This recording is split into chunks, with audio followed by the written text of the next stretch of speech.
LCP Assemblée nationale et MAF Assurance présentent, avec le soutien de l'ADEME, Transportez-moi.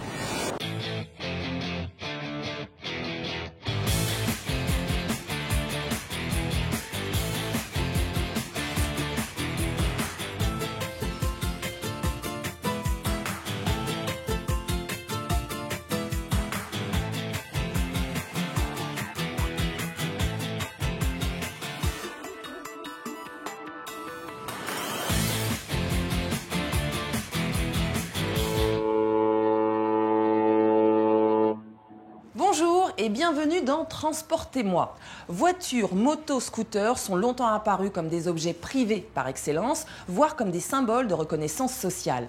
A l'inverse, l'écolo a longtemps été caricaturé en pecno, adepte des pulls tricotés main et de l'éclairage à la chandelle, rien de tendance. Mais ces temps sont révolus. Avec le développement des considérations environnementales et la baisse du pouvoir d'achat liée à la crise économique, les représentations changent, les comportements aussi, et les constructeurs automobiles l'ont bien compris. Mobilité durable et nouvelles tendances, c'est le thème exploré ce mois-ci dans Transportez-moi. Au sommaire, à l'ère du 2.0, on possède moins mais on partage plus son véhicule. Covoiturage, autopartage, location de voitures entre particuliers, le phénomène se développe sous le regard des sociologues et des économistes. Qu'il soit acheté ou partagé, comment préserver les performances de son véhicule? Gérard Felzer consacre sa chronique à l'éco-diagnostic. Le design au service du transport durable. Pour reconquérir les consommateurs alors que les ventes de voitures neuves se tassent, les grands constructeurs soignent plus que jamais le look des voitures électriques. Enfin, tendance vélo, les Fixies sont à la mode. Ces vélos à pignon fixe, popularisés par les coursiers new-yorkais, débarquent dans nos villes. Mais attention, pas question de choisir un modèle qui ne serait ni branché ni personnalisé. Est-il vraiment nécessaire de posséder une voiture quand on habite en ville? Dans un monde de plus en plus connecté, le partage de voitures via Internet est en plein boom. Pour preuve, le succès de la start-up BlaBlaCar. Cette plateforme de covoiturage s'est imposée dans 10 pays européens. Elle revendique 95% du marché, 10 millions d'abonnés et une économie cumulée de 182 millions d'euros. Dépenser moins, c'est une motivation importante pour les adeptes du partage, mais pas seulement. Victor a décidé de tourner le dos à sa bonne vieille automobile. Je vérifie si c'est c'est le numéro 18 qu'on m'a attribué. Depuis quelques mois, Victor pratique l'autopartage. Donc pour déverrouiller le véhicule, c'est très simple. Voilà, on entend le clic du déverrouillage du véhicule. Donc le secteur est en pleine croissance. Il représente 10% du marché de la location classique. Si comme Victor, ils sont de plus en plus nombreux à être séduits, eh bien c'est pour échapper au tracas des propriétaires de voitures en ville. Donc en fait, on a juste... Place réservée, l'autopartage, c'est la fin des problèmes de parking pour ses utilisateurs. Et c'est aussi plus de place pour les autres. Car un véhicule partagé, comme celui de Victor, permet de libérer 6 places de stationnement. Et surtout, c'est une addition en forte baisse. Avec les frais d'assurance, les frais d'essence et les frais de stationnement, on était à un budget d'environ 800 € par mois pour un véhicule. Et là, je dois être, c'est un tiers, moins d'un tiers de cette somme-là. Quand on habite au centre-ville et qu'on n'a pas vraiment besoin d'une voiture tous les jours, pourquoi en posséder une? Un raisonnement pas si évident. Car la voiture est depuis toujours l'image même de la propriété et de la liberté. Un changement de mentalité dicté par les contraintes matérielles? Oui, mais pas seulement. Bonjour. Enchanté, Raphaël. Enchanté, Jean-Michel. Enchanté. C'est vous que j'amène Oui, c'est ça, à Angers? exactement. Très bien. Bon, ma voiture est au parking. Pour ces covoitureurs, faire des économies est la motivation première. Mais le covoiturage est aussi une certaine philosophie. Très vite, on se tutoie. Tu as profité des journées du patrimoine sur Paris la semaine dernière, hein, c'est bien. Ouais. Pour un covoitureur, la rencontre avec d'autres passagers n'est pas une contrainte. C'est très très enrichissant d'un point de vue humain. L'aspect social, découverte des personnes. Avec en plus le sentiment de réduire le trafic et d'agir pour la planète. Il y a beaucoup de gens encore qui voyagent seuls sur des longs ou des courts trajets et c'est très dommage. Chaque covoitureur représente une économie de plus d'1 tonne de CO2 par an. Covoiturer est donc aussi une question de valeur. 21% des Français s'y sont déjà essayés et majoritairement, ils l'ont fait via cette entreprise. Fondé en 2006, Blablacar explose littéralement les scores avec 2 millions de personnes qui covoiturent chaque mois dans 10 pays. Sites internet et applications mobiles permettent d'entrer en relation et d'évaluer les conducteurs grâce à des commentaires. Une communauté qui s'autocontrôle grâce aux nouvelles technologies. Plus de 60% des utilisateurs ont moins de 35 ans, mais l'usage se répand. Initialement, on percevait le covoiturage plutôt comme une activité pour jeunes ou étudiants et c'est clairement en train d'évoluer puisque aujourd'hui, on séduit toutes les tranches d'âge et de plus en plus des personnes de plus en plus exigeantes, notamment les plus de 40 ans. Il faut leur fournir un service efficace, rapide, sécurisé, fiable, convivial. Si le covoiturage se développe, c'est qu'il fait partie d'une tendance profonde. On peut s'en rendre compte dans la cafétéria de Blablacar, où est accrochée une véritable profession de foi. Là, c'est notre déco spéciale consommation collaborative, parce que le covoiturage s'inclut dans un mouvement plus global qui consiste à optimiser toutes les ressources sous-exploitées pour faire des économies, mais aussi pour partager. Échanger un logement, louer ses talents de bricoleur, une économie de particulier à particulier en plein essor qui pèserait plus de 100 milliards de dollars, plus de 78 milliards d'euros, et dont les usagers échappent aux classifications traditionnelles.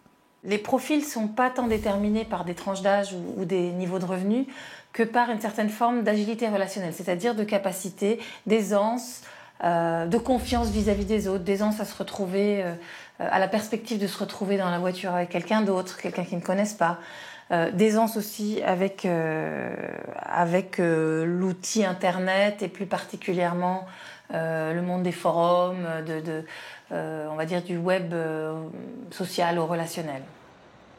Agilité relationnelle, confiance, il en faut à Gaël. Aujourd'hui, il loue sa voiture à Jeanne, qu'il ne connaît pas. Là encore, tout s'est passé via un service Internet. Tac, on va déjà mettre ça dans le coffre. Pour Gaël, dont la voiture est le plus souvent inutilisée, c'est un complément de revenus et un prix imbattable pour Jeanne, 90 € pour un week-end et pour un monospace. Bon. Tout commence par un état des lieux. On va faire lieux. un petit tour à l'extérieur, voir le... Alors là, il y a une rayure avec une belle partie. Ouais. Gaël n'est pas inquiet. En une trentaine de locations, il n'a pas rencontré de véritables problèmes. Qui est aligné sur le côté.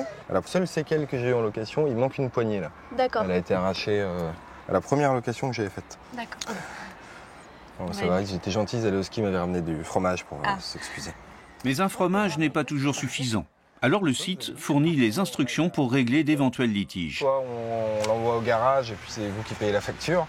Soit on estime les dommages, si c'est une rayure ou un truc, ça n'empêche pas le véhicule de rouler. Et puis on s'arrange entre nous. Ou après, si on n'est pas d'accord, c'est Drivey qui tranche en fait. C'est eux qui font un peu l'arbitre. Jeanne aussi a pris une assurance auprès du site. L'économie collaborative et l'autopartage ne sont plus une pure affaire de particulier à particulier. La tendance est à la normalisation et à la sécurisation, de plus en plus intégrée à la sphère économique classique. Bon, bah, merci beaucoup. Il n'y a pas de quoi. Consommation collaborative et économie de partage. Vous venez de le voir, intéresse les sociologues, mais les économistes aussi. Gérard, je t'offre ce livre non barbare. Laisse-moi juste le lire. La nouvelle société du coût marginal zéro par le prospectiviste américain Jeremy Rifkin. Oui, tiens, ce qui est passionnant, c'est que Rifkin explique que l'économie de partage va se développer à tel point qu'elle va rivaliser, concurrencer l'économie capitaliste, jusqu'à créer un système hybride d'ici seulement une trentaine d'années. Il explique également que ce que nous vivons en ce moment, c'est une nouvelle révolution industrielle, car 3 éléments sont en train de radicalement changer. Transport. Bien sûr. 2. L'énergie, ça va avec les transports. Les sources d'énergie. Et 3. L'économie. Les moyens de communication. Transport, énergie, moyens de communication. Je le savais. Révise encore, révise, vas-y. Bon, on partage tout. Hein. Oui, tout. Tout le monde y gagne. Hein. Tout. Bon, c'est bien.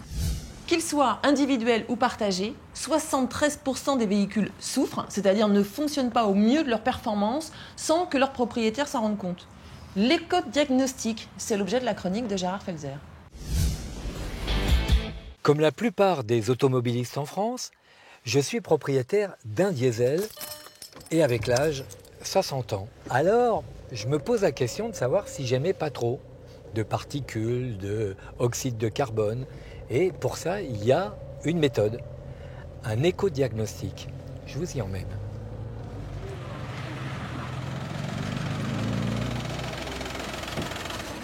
Nous arrivons à une machine qu'on appelle l'éco-diagnostic. Une fois qu'on a identifié la voiture, on a enregistré son immatriculation, on a toute la phase de diagnostic, exactement comme un électrocardiogramme, un électroencéphalogramme. On va juste tester à partir du pot d'échappement l'état du moteur, l'état du véhicule. Alors une fois qu'on a rentré tous les paramètres, il ne reste plus qu'à insérer le thermomètre, bon, dans le pot d'échappement. Une fois qu'on a installé la sonde, il ne reste plus qu'à mettre en route le moteur à différents régimes pour analyser les gaz d'échappement. Je vais mettre en route. Donc les 4 phases qu'on a fait subir au moteur pour pouvoir l'analyser, c'est le ralenti, ensuite 3200 tours, ensuite à fond, pas trop longtemps parce que ça esquinte le moteur pendant 10 secondes, et ensuite encore une fois ralenti. Et là on aura une image complète, une photographie de l'état du véhicule. Voilà, le diagnostic est arrivé. C'est bien ma voiture, elle a 165 000 km quand même, et je m'aperçois, c'est recopié ici, mais je m'aperçois sur l'écran que la cause de mon problème, puisqu'il est orange, eh bien ce sont mes injecteurs qui sont encrassés. Et qui dit injecteur encrassé, ça veut dire qu'il y a une mauvaise carburation. Ça pourrait venir aussi d'autres facteurs, par exemple l'admission d'air. Si le tube d'admission d'air est encrassé, l'air passe moins bien, la combustion se fait moins bien et il y a des gaz d'échappement qui décèlent des gaz non brûlés, tout simplement. Et ça augmente considérablement l'usure de la voiture et bien sûr la consommation.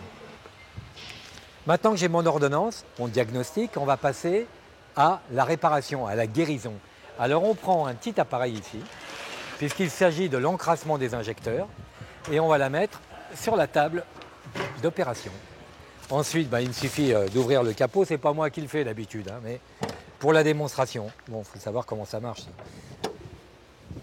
Le branchement est fait. On a retiré les tuyaux d'origine pour les remplacer par cette machine. Et en circuit fermé, on va nettoyer le moteur avec ce produit qu'on va mettre dans la machine. La pompe est en route. Elle injecte le produit dans le moteur, ça passe donc par les injecteurs, par le filtre, et ça nettoie l'ensemble. Et au bout d'un moment, on va mettre le moteur en route pour généraliser le produit et puis voir si ça a été suivi d'effet. 3/4 d'heure plus tard, tout le liquide a fait le tour des injecteurs, des filtres du moteur. On va pouvoir arrêter le moteur. Selon l'ADEME, en procédant ainsi, on peut économiser jusqu'à 11% de consommation de diesel, ce qui est quand même très important. Attention, il ne s'agit pas de refaire un moteur à neuf, il s'agit d'améliorer les performances d'un véhicule d'occasion pour retrouver un tant soit peu ses performances d'origine. Gérard, quelle est la différence entre le contrôle technique et l'éco-diagnostic ? Le contrôle technique, c'est tout. Les phares, les amortisseurs, les freins, etc. Là, il y a un contrôle thermodynamique du moteur pour permettre de contrôler les émissions, donc les émissions de particules également. Alors, ce qu'il faut savoir, c'est qu'un amendement à la loi de transition énergétique rend l'éco-diagnostic obligatoire pour les véhicules individuels et pour les utilitaires légers de 4 ans et plus. Le vendeur devra fournir à l'acheteur un rapport. Cette mesure devrait permettre d'éviter l'émission de plus de 700 000 tonnes de CO2 et de 900 tonnes de particules fines. Elle devrait également permettre la création d'1 600 000 heures de travail. À voir. Bravo. Amendement numéro 438. Voilà. Écolo et beau, c'est possible, alors que les immatriculations de voitures neuves stagnent et que les voitures électriques n'ont pas encore rencontré le grand public, le constructeur allemand BMW lance une opération séduction auprès des acheteurs en soignant le look de ses nouveaux produits. Résultat, la BMW i3 électrique vient d'être élue voiture verte de l'année et voiture design de l'année. Transportez-moi s'est rendu à Munich, en Allemagne, pour rencontrer le designer des BMW électriques, un homme généralement très discret dans les médias, le français Benoît Jacob. Un changement sans précédent est en marche dans l'industrie automobile. Et pour mesurer ce phénomène, il faut prendre la direction du pays où le design des voitures est une référence mondiale, l'Allemagne. Ici, au siège historique de BMW à Munich, à 2 pas de l'usine d'assemblage, les modèles du constructeur allemand sont présentés dans un bâtiment spectaculaire, le BMW Welt. Depuis l'été 2014, pour la première fois, ce sont 2 voitures dotées de moteurs électriques qui suscitent l'intérêt des visiteurs du BMW Welt, la i3 et et la i8. Les lunettes. Ouh là là. Celui qui anticipe chaque détail, c'est le père de la i3 et de la i8. Benoît Jacob était auparavant responsable de l'esthétique des modèles Renault.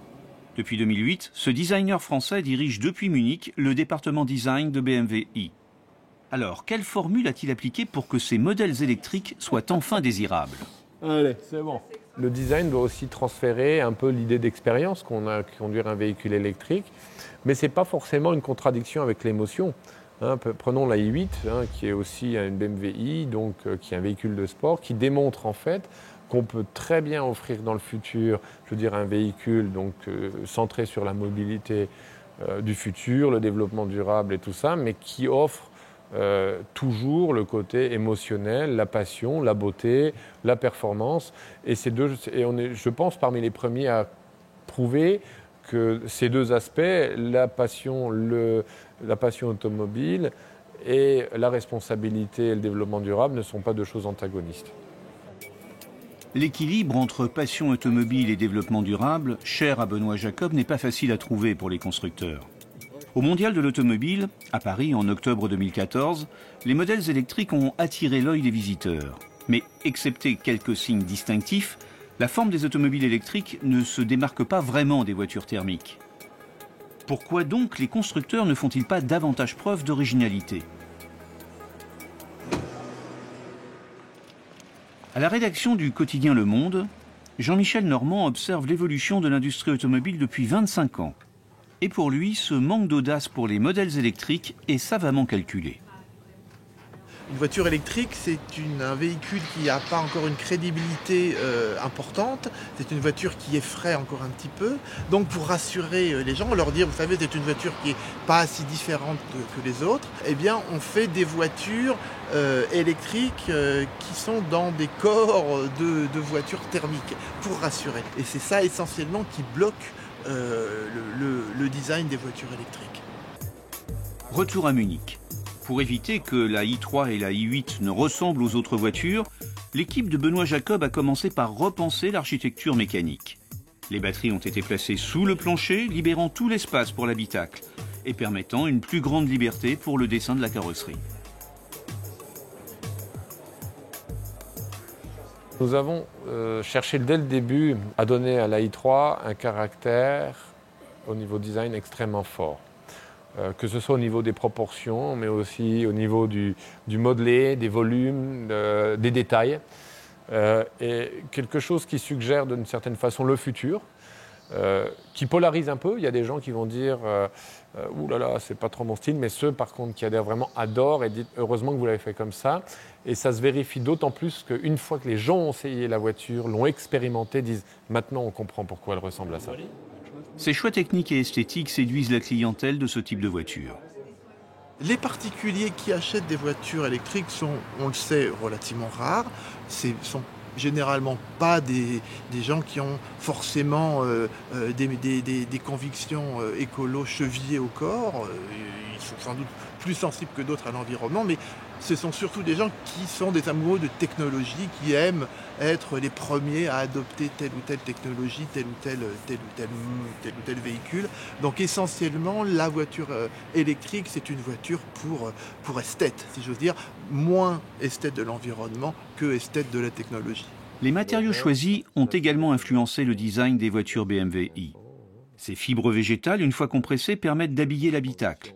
Et le produit obtenu est 50% plus léger que le plastique, tout en étant plus chaleureux. Alors, on est parti du postulat pour le design intérieur que conduire une voiture électrique, c'est différent de conduire une voiture thermique. Ça se conduit aussi peut-être de façon plus relaxe, beaucoup plus zen. Et l'intérieur, d'une certaine façon, doit aussi un peu influencer ou suggérer ce comportement. Et je dirais que d'une certaine façon, avant de designer l'intérieur, on a cherché à designer le comportement ou la façon dont les gens vont interagir avec le produit. L'équipe de Benoît Jacob a proscrit les bois précieux et opté pour l'essence d'eucalyptus. Quant au tableau de bord, seuls 2 écrans apportent les informations nécessaires au conducteur. Alors, les modèles i3 et i8 marquent-ils une révolution dans le design des véhicules électriques? Pas encore, selon Jean-Michel Normand. Il y aura une révolution esthétique de la voiture électrique le jour où on poussera jusqu'au bout les atouts de la voiture électrique. Notamment le jour où on décidera, ce qui est techniquement possible, puisque c'est le cas, entre autres, des scooters électriques, quand on décidera de mettre les moteurs directement dans les roues. Si vous mettez les moteurs directement dans les roues, vous n'avez plus besoin de capot à l'avant et vous avez un habitacle qui couvre l'intégralité de la voiture. Des moteurs électriques dans les roues ? L'idée semble tirée d'un film de science-fiction. Et pourtant, lors du salon de Tokyo de 2005, le constructeur Nissan a présenté ce prototype, justement propulsé grâce à ce dispositif. Les designers japonais ont poussé au maximum les possibilités offertes par ce choix technique. Mais si le pari est spectaculaire, cette Nissan électrique est restée à l'état de prototype. Le design était beaucoup trop déroutant pour les conducteurs. 10 ans après l'expérience de Nissan, l'esthétique des BMW i plaît tellement que le carnet de commandes déborde. Et les futurs clients doivent patienter 1 année pour conduire une i8. Un engouement encore jamais vu pour une voiture à propulsion électrique. Voici Autobonheur, Cavalcade, couverte de crins de cheval, des faux. Enfin, Jungle Car, ce sont quelques-unes des 9 Autolib électriques qui ont été customisées par des artistes et autres designers suite à un concours de projet. Des voitures qui circulent actuellement dans Paris et jusque fin décembre. Et cette initiative, qui pourrait être rééditée l'an prochain, est destinée à inscrire la voiture électrique partagée dans le paysage urbain, à la valoriser, à la rendre plus personnelle. Ça donne envie, c'est le but, non? Bah oui, tu veux laquelle? La première. Autobonheur, quel joli choix. Tendance, la voiture verte? Oui, mais attention, les vélos aussi ont leur hit. Les Fixies, les vélos à pignon fixe, rendus célèbres par les coursiers de New York dans les années 80, se répandent dans toutes les grandes villes du monde. Les puristes achètent leurs vélos pièce par pièce, amoureusement choisis pour que leur machine leur ressemble. Mais me direz-vous, c'est quoi un vélo à pignon fixe? À quoi ça sert? Bien regardez.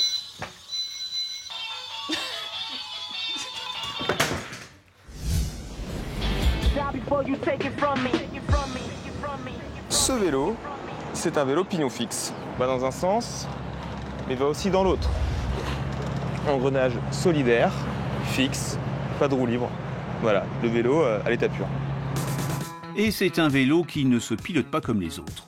Pas de dérailleur, donc une seule vitesse. Pas de roue libre, donc les jambes sont toujours en mouvement. Et puis surtout, pas de frein. Pour s'arrêter, il faut bloquer les pédales qui bloquent à leur tour la roue arrière. Et ça donne une conduite spécialement exigeante. Sur ce vélo, on roule de manière très concentrée et on regarde absolument tout ce qui se passe. Donc anticiper, avoir de bonnes jambes, savoir freiner à temps. Adoptés par certains jeunes urbains, les pignons fixes ou encore Fixies ont fait leur apparition dans les grandes villes au cours des années 2000. Des États-Unis au Japon en passant par l'Angleterre ou la France. Deux drôles d'engins comme on n'avait pas vraiment l'habitude d'en croiser. Pourtant, le Fixie, ça n'est pas nouveau. Avant l'invention de la roue libre, tous les vélos étaient à pignon fixe. Mais ce sont les coursiers new-yorkais qui ont lancé le mouvement dans les années 80, délestant leurs vélos de dérailleurs et freins pour obtenir des machines plus légères et rapides, peu chères et ne nécessitant quasiment ni réglage ni entretien. Des vélos qui peuvent aller très vite et demandent une grande maîtrise. Bref, des sensations inédites qui ont séduit les jeunes. On ne fait qu'un avec sa machine. On ressent des sensations qu'on peut retrouver dans les sports de glisse. On acquiert une certaine montée d'adrénaline qui est assez particulière et qui ne se retrouve pas sur un vélo normal. Pilotage intense, mais il y a aussi un autre ingrédient du succès du pignon fixe, le style. Le pignon fixe, c'est beau. Ça élimine le superflu, les câbles, les freins, les bouts de plastique. Il y a certains vélos à pignon fixe qui sont foncièrement moches, mais qui, de par le peu d'éléments qui les constituent, c'est-à-dire vraiment ces quelques boulons et ces quelques pièces, gardent une élégance en fait. C'est assez drôle. Le vélo peut être rouillé, sale, plein de boue. Il aura quand même cet aspect minimaliste qui est pas déplaisant. Ah, la beauté discrète du pignon fixe à la saveur d'antan. Gilbert Métayer, Saint-Brieuc, 61 11 28. Donc il y a tout l'aspect un peu vintage, vieille France. Ou la beauté rutilante des tout derniers modèles. Dans ce magasin, on comprend l'attrait esthétique du pignon fixe sur ses utilisateurs. Des vélos sur lesquels on se retournerait dans la rue. À noter que tous sont vendus avec frein, obligatoire, même si certains décident de les retirer. Vélo complet, mais également pièces détachées. L'amateur de pignon fixe est avant tout en quête du bon accessoire pour personnaliser son vélo. Comme Gauthier, qui cherche une nouvelle selle. Et pour le reste, tu risques d'abîmer un peu les pièces rapidement en fait. Genre celle-ci, est-ce qu'elle te plaise? Non, moi je voudrais partir sur un truc. Sur vraiment un truc en cuir? Ouais, carrément. D'accord. Et ça, c'est celle-ci la mienne alors? Non, ça c'est plutôt ocre, orange ça. Il s'agit de composer amoureusement sa machine pour en faire un vélo fétiche, beau et unique. Être soi-même sur son vélo et que son vélo ressemble à celui qui est en train d'en faire, c'est vachement important. Pouvoir se différencier justement des autres. Il existe autant de pignons fixes et de styles que d'utilisateurs.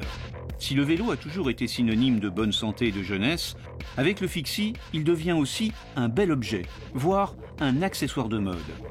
On le retrouve d'ailleurs dans les pubs, comme ici pour les jeans Armani, sous les fesses du tendance David Beckham, ou dans les magasins chics de la capitale, quand une marque de vêtements ou un fabricant de vélos crée ensemble une gamme de bicyclettes forcément fashion et art de vivre.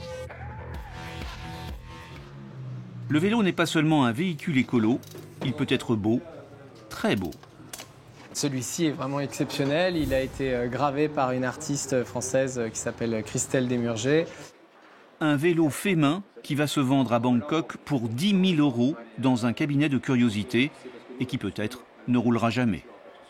Alors que ce sont des réels vélos ultra performants, certains de nos clients vont le mettre dans leur décoration, dans leur appartement, comme s'ils s'étaient offert une œuvre d'art. Pignon fixe ou non, c'est un sur-mesure haut de gamme qui laisse la place à toutes les envies. Comme ce vélo surnommé Goldfinger, commandé pour le cinquantenaire de James Bond et dont la fourche avant a été plongée dans un bain d'or. Au-delà de ce marché de niche, le pignon fixe a surtout donné un sacré coup de fouet au monde du cyclisme. Ça a mis beaucoup de jeunes au vélo. Si certaines personnes sont rentrées par l'aspect esthétique et un peu branché du pignon fixe, tant mieux. Aujourd'hui, beaucoup de pratiquants de pignon fixe qui ont commencé il y a 4-5 ans possèdent toujours un vélo à pignon fixe, mais ont d'autres vélos normaux et sont vraiment accros à la pratique.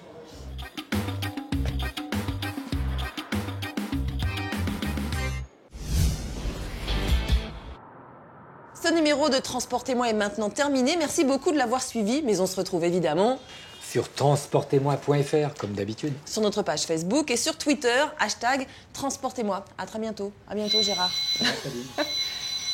Alors voilà, c'est le thème explorer. Explorer? J'explore, tu explores, nous explorons.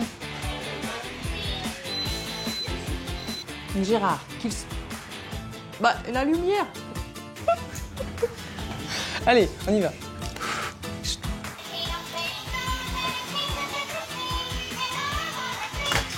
On se retrouve très rapidement, Gérard, sur...